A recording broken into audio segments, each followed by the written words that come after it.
Hello everyone, welcome back to my YouTube channel, Joy for Reader. I'm going to take this morning, part of it, to talk about a couple books that I have read. And the first one is Muse of Nightmares by Laini Taylor. And I'm still working on a written review and everything. But I have to say that I did enjoy this book. However, it is not everyone's cup of words. It's a story that does deal with tough topics, such as trauma, and but it does it through a writing that is very dreamlike and also fairy tale-like. So most of the times, what turns me off to a lot of stories with this theme is that they focus so much on the drama of the trauma that they don't move on with the story. It's like you're stuck in time and you can't move on. Here it addresses that, but it does push through. So it's basically a story of a broken people that come together, and so they have to learn to not be their parents. So it's actually an interesting theme, and also the elements such as learning how to use their gifts for good rather than evil is something that is kind of addressed throughout the end, and it's a theme that grows with the story. So I have to say that I enjoyed this book a lot, but this it's kind of hard to describe it in words. I feel like Laini Taylor's writing is not something you can really sum up in just simply one word. If I chose a word, it would probably be dreamlike. That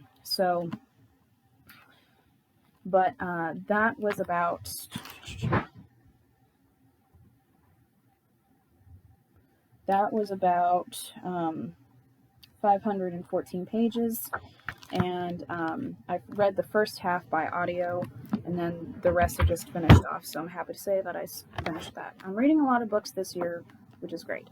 And then this one, I'm almost finished reading. This is another library book.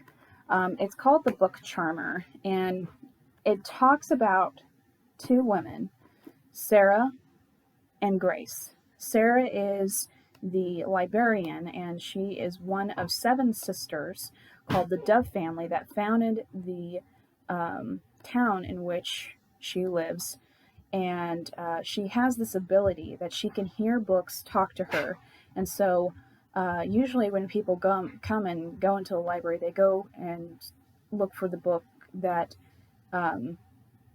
speak to them. Well, she can literally hear them, and they will ask that she gives them to the people that they speak or want to hear from.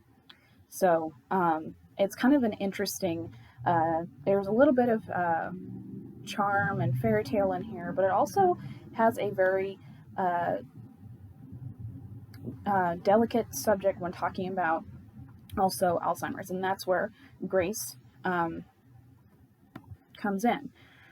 Now, I don't want to go into too much detail, but Grace is the foster daughter of Mama G, and she and her sister Grace were brought up by this woman, and when they were grown up, they went their separate ways. Hannah had a child called Daisy, and Daisy is about 8 in the time of this book, and Hannah dies, but we aren't sure how she dies until I think more toward the end of the book. But it talks about choices and second chances, about being given them and then wasting the second chance versus the one who takes the second chance and does something good with her life. Grace is having to deal with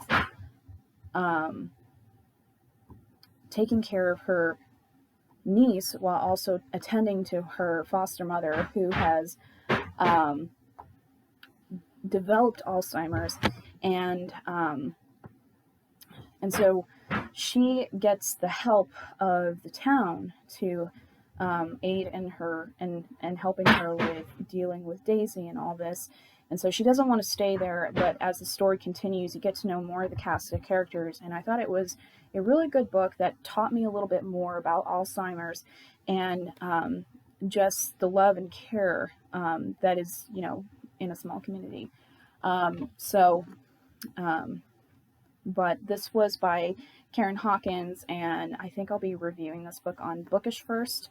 Bookish First is a place where you can go and you can review books and you can get points. You can also read first impressions, and then you can also gain points by giving an honest review of what you've read through the previews that they give through the website. So I actually saw this in my library first, and then I saw this was on Bookish First, and I'm like, you know what, I'll just try it. But this is not normally a book I would pick up. I tend to gravitate to more books on like history and Christian romances, but this was a really good book. I wasn't sure at first because I'm like, because I think, like I said, a lot of times I feel like when I pick up books that touch on a subject, they focus more on the trauma rather than giving the story a conclusion.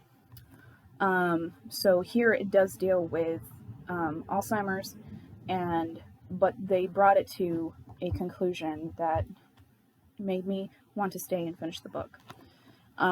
So I have been enjoying this book. I'm almost done with it on Overdrive. So, but